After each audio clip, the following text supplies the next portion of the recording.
réellement conscient des risques, des dangers, des rayons UV, du soleil sur notre peau.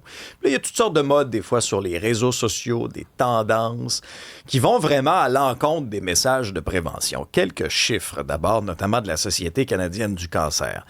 Cette année, au Canada, il y a 11 300 personnes qui vont recevoir un diagnostic de mélanome, une forme très agressive du cancer de la peau. Là-dessus, il y en a 2100 au Québec. C'est en augmentation comparativement à 2025.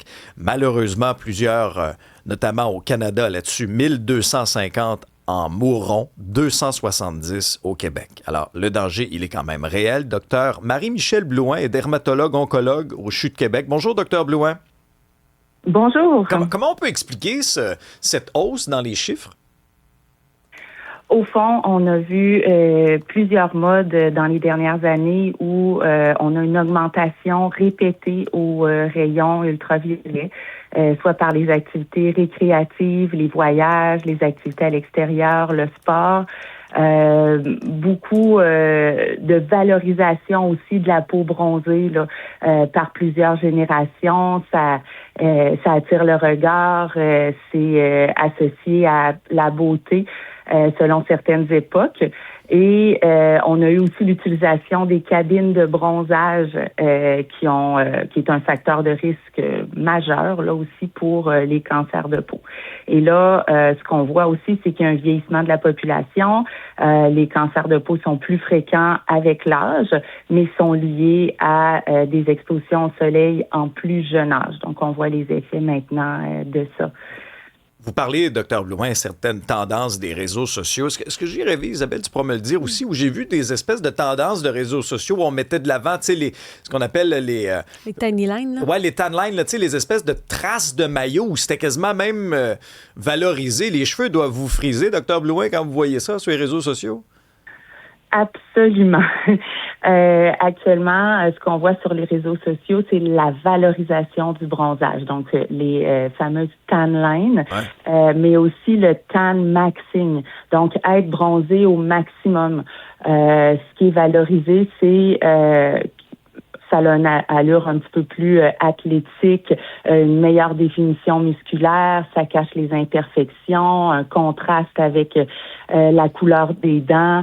Tout ce qui est valorisé actuellement sur les réseaux sociaux, la beauté à l'extrême, tout ça. Donc, il y a plusieurs influenceurs qui vont encourager le bronzage pour toutes ces raisons-là. Nous, c'est sûr que c'est quelque chose qui nous inquiète énormément, étant donné le risque très, très bien démontré là, du bronzage, surtout en jeune âge, avant l'âge de 30 ans, pour le risque de cancer de peau. Bon. Puis aussi du vieillissement de la peau, là. On a vu sur les réseaux sociaux dans les dernières années une espèce de campagne de peur là, contre les crèmes solaires parce qu'on disait que c'était finalement la crème solaire qui donnait le cancer. Ça, on a vu ça. Mais moi, récemment, pas plus tard qu'en fin de semaine, je voyais des gens dire « Arrêtez d'écouter les campagnes de peur.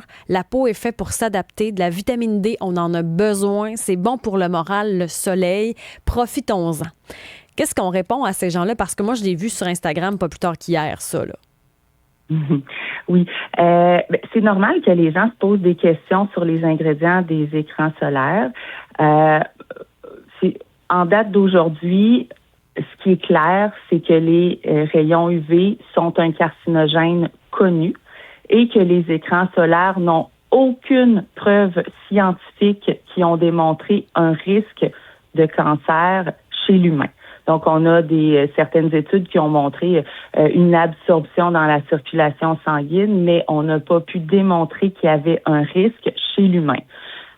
Certaines études animales chez les souris là, qui ont montré un déséquilibre hormonal seulement.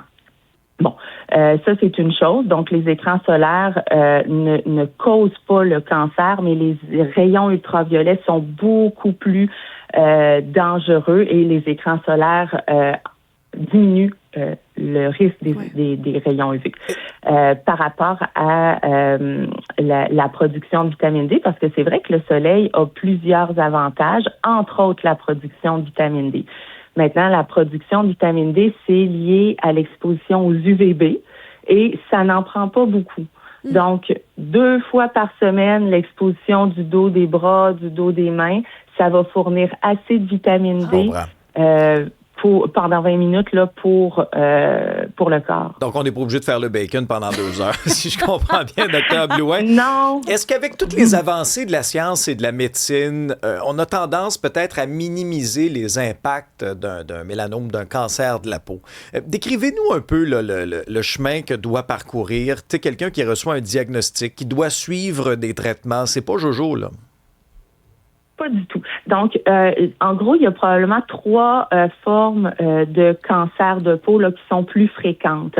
Il y a les cancers mélanomes, qui est la tache noire qui est agressive, qui va entraîner un risque de métastase. Donc, un grain de beauté qui change, qui apparaît récemment et tout ça. Ça commence au niveau de la peau, mais on peut être malchanceux puis avoir un mélanome agressif d'emblée et là, avoir des métastases. Donc ça, on voit ça et on en voit de plus en plus et chez les jeunes aussi. Donc c'est le cancer le plus fréquent dans la population jeune actuellement. C'est sûr qu'on a des traitements, on a la chirurgie, on a de l'immunothérapie, des thérapies ciblées, tout ça, mais on n'a pas une efficacité à 100% de ça. Et il faut se rappeler que ça vient avec quand même des effets secondaires là chez certaines personnes, donc c'est pas banal en soi. L'autre chose, les carcinomes, ça c'est des tumeurs de peau que j'opère à tous les jours, souvent au niveau du visage. Donc, ça se traite dans la grande majorité des cas, mais au détriment d'une cicatrice qui peut être vraiment affichante au niveau du visage, d'une déformation au niveau du visage ou ailleurs au corps, là, que la personne doit vivre avec pour le reste de sa vie. Sacha, tout ça aujourd'hui, à 40 ans, il y a des décisions que j'aurais prises différemment, en toute honnêteté, à l'âge de 20 ans. Docteur Marie-Michel Blouin, dermatologue, oncologue au CHU de Québec, merci beaucoup pour votre expertise. Avec grand plaisir. Merci beaucoup à vous.